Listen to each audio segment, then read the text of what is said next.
Вы смотрите программу «Актуальное интервью». С вами Марфирина Алексеева. Приветствую. Единое пособие в республике назначается семьям с низким доходом на детей до 17 лет и беременным женщинам, вставшим на учет до 12-й недели. Размер выплаты составляет 50, 70 или 100% от регионального прожиточного минимума на ребенка или трудоспособное население, в зависимости от дохода семьи. Об едином пособии на детей мы сегодня и поговорим. Наш гость в студии Алексей Шамаев, заместитель начальника управления социального обеспечения семей с детьми отделения Социального фонда России по Якутии. Алексей Федорович, здравствуйте. Здравствуйте. Давайте напомним, кому положено единое пособие. Так, единое пособие нам положено беременным женщинам, которые стали на ранний срок беременности, это до 12 недель в медицинской организации, а также родителям, усыновителям, попечителям, имеющих детей в возрасте до 17 лет. А вот как можно оформить выплату и каковы сроки рассмотрения заявления? Заявление можно оформить следующим образом. Либо обратиться через единый портал государственных услуг, либо обратиться непосредственно в клиентскую службу социального фонда, либо обратиться в ГАО МФЦ по Республике Саха-Якутия. Срок рассмотрения заявления 10 рабочих дней. В случае, если какая-то информация от поставщиков информации по межведомственному взаимодействию не поступила, срок рассмотрения может быть продлен на 20 рабочих дней. А при каких условиях единое пособие оформляется на новорожденных автоматически? Новорожденных. Так, действительно, с 2025 года, если у семьи есть, например, есть получатели единого пособия на ребенка, там, на старших детей, там, 75% или 50%, то при рождении ребенка в 2025 году заявление, единое пособие может быть назначено по последнему решению в том же размере, либо 75% или 50% по последнему решению. И на срок по последнему решению, например, есть решение у одного ребенка, он срок получения по декабрь 2025 года, ему назначили на 2025 года, и еще один ребенок, которому назначили сроком, например, по февраль 2026 года, то есть мы уже тогда назначаем по последнему решению в том же размере, например, назначили 50%, 50% назначаем по февраль 2026 года, как пример. А каков размер единого пособия в текущем году? В текущем году, как вы упомянули ранее, у нас размер ежемесячного пособия отличается по беременным женщинам и детям. У нас по беременным женщинам размер зависит от регионального прожиточного минимума трудоспособного населения, тоже 50-75%. Максимальный размер составляет по первой зоне 34 100%, и по второй, то есть по первой зоне 34 тысячи, прошу прощения, и по второй зоне 28 603 рубля. Еще хотел бы обратить внимание, по детям у нас региональный прожиточный минимум рассчитывается на детей, то у них размер другой. По второй зоне 25 455 рублей, размер 100%, и 30 490 рублей, это 100% по первой зоне. Также хотел обратить внимание, что у нас Республика Саха делится на две зоны. Первая зона – это северные районы, арктические районы. К ним также относится поселок Айхал и Удачный Мирнинского района. А ко второй зоне относится город Якутск и остальные, которые не относятся к северным. Ну и вот здесь вытекает вопрос, какие доходы учитываются при оценке нуждаемости семьи и за какой период? За какой период? Когда человек подает заявление, через портал госуслуг, либо через МФЦ, либо через клиентскую службу, мы рассчитываем доход за 12 месяцев. Он рассчитывается таким образом. Например, когда человек подает заявление в октябре, тогда берется расчетный период с сентября 2024 года по август 2025 года. Мы смотрим эти доходы. А какие доходы входят? Это доходы от трудовой деятельности. В частности, также относится договор опеки возмездных. Когда берут ребенка в опеку, в приемную семью, у нее заключается договор, и эти суммы, которые выплачиваются опекуну, тоже учитываются. Пенсия, пособие, выплата, компенсации, которые выплачиваются когда человек исполняет государственные или общественные функции во время дохода от предпринимательской деятельности, доходы от авторских каких-то учреждений, доходы от занятий самозанятых, это налог на профессиональный доход тоже считается, доходы от реализации имущества, выплаты средств пенсионных накоплений, алименты обязательно тоже учитываются, ну и так далее. С полным перечнем можно посмотреть на сайте СФР, да, можно обратиться. Либо непосредственно нормативный правовой акт посмотреть, это постановление правительства 2330 от 16 декабря 2022 года, там полностью перечень указан, какие доходы включаются. А можно ли оформить единое пособие на всех детей, чтобы сроки выплат совпадали? Да, с 2025 года такая возможность появилась. Это называется синхронизацией, то есть когда у детей разные периоды назначения. Например, кто-то получает по март 2026 года, кто-то получает по декабрь 2025 года.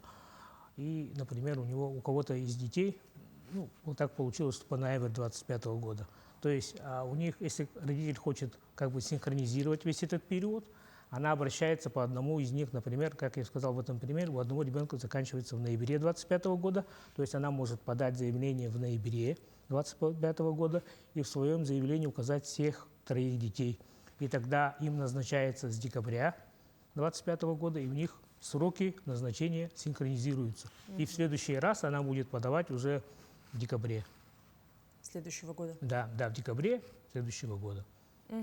А вот есть такое понятие, как правило нулевого дохода. Что это и как это применяется? Правило нулевого дохода – это случаются такие случаи, когда человек не имеет возможности осуществлять трудовую деятельность по каким-то объективным жизненным обстоятельствам. Например, это может быть лечение свыше 3 месяцев, длительное лечение. Находился человек в стационаре, либо уход за ребенком, инвалидом, либо уход за пожилым человеком и старше, инвалидом первой группы и гражданином старше 80 лет.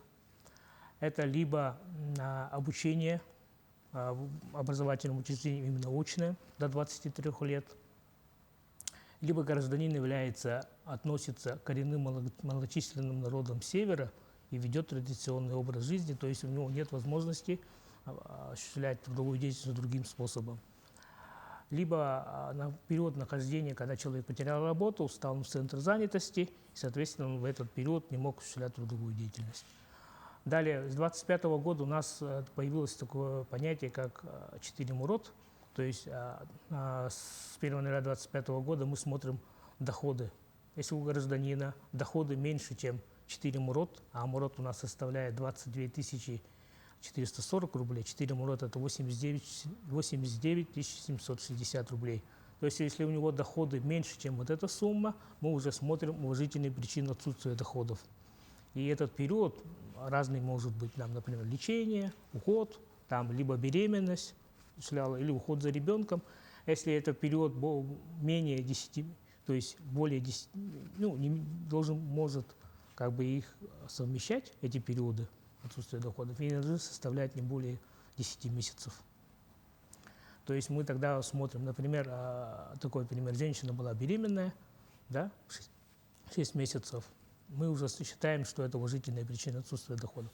А вот, например, человека взять, он 6 месяцев находился, не мог найти работу, состоял в центре занятости, мы этот период берем только 6 месяцев, остальные месяцы, например, он там болел и так далее, и уже смотрим, у него доход, этот 4 МУРОТ мы уже считаем пропорционально, то есть у него 9 месяцев есть уважительных причин, 3 месяца у них неуважительных, нету уважительной причины отсутствия доходов. То есть мы вот эту 89 760 делим на 12 и умножаем на количество месяцев, в которых не было уважительных причин.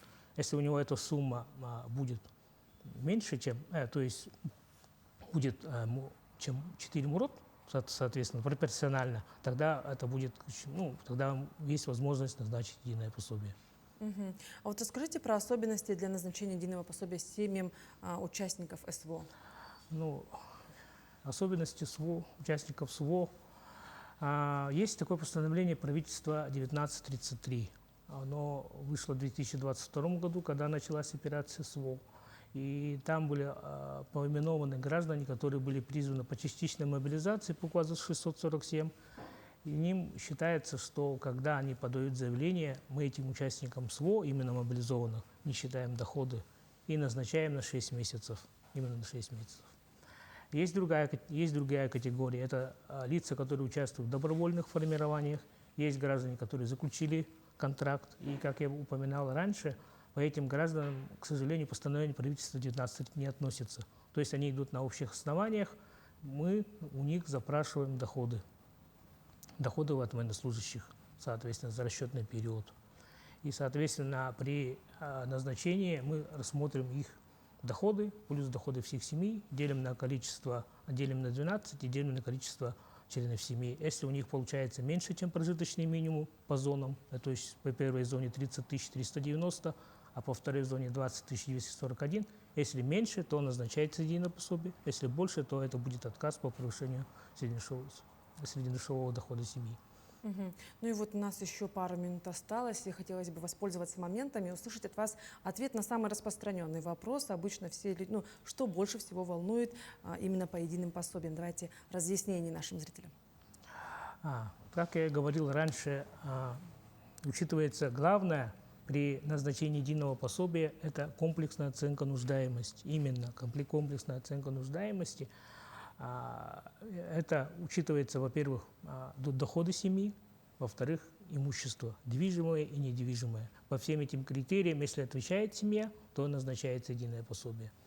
Например, по критериям имущества хотелось обратить внимание, например, если у семьи одна квартира и один жилой дом, то мы не смотрим квадратуру.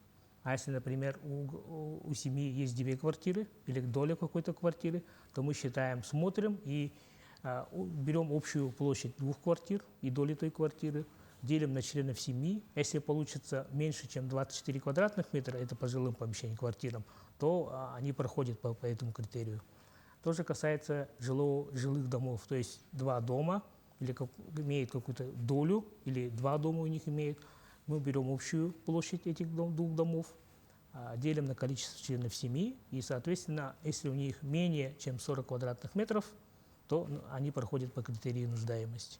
И самый главный критерий – это среднедушевой доход семьи. Мы, как отметил раньше, мы смотрим все: доходы, зарплаты, алименты, проценты дивидендов банков, дивиденды от операций с этими ценными бумагами, проценты от вкладов банков. Все суммируем, делим на 12 и делим на количество членов семьи. Если будет меньше, чем прожиточный минимум, то назначается единое пособие. А правильно ли я поняла, что вот по квартирам 22 квадратных метра 24, на душ? 24. 24. А по дому 40? По дому 40 квадратных метров, да. Ну что ж, Алексей Федорович, спасибо, что вы уделили время и ответили на наши вопросы. Спасибо. Это была программа «Актуальное интервью». Не переключайтесь.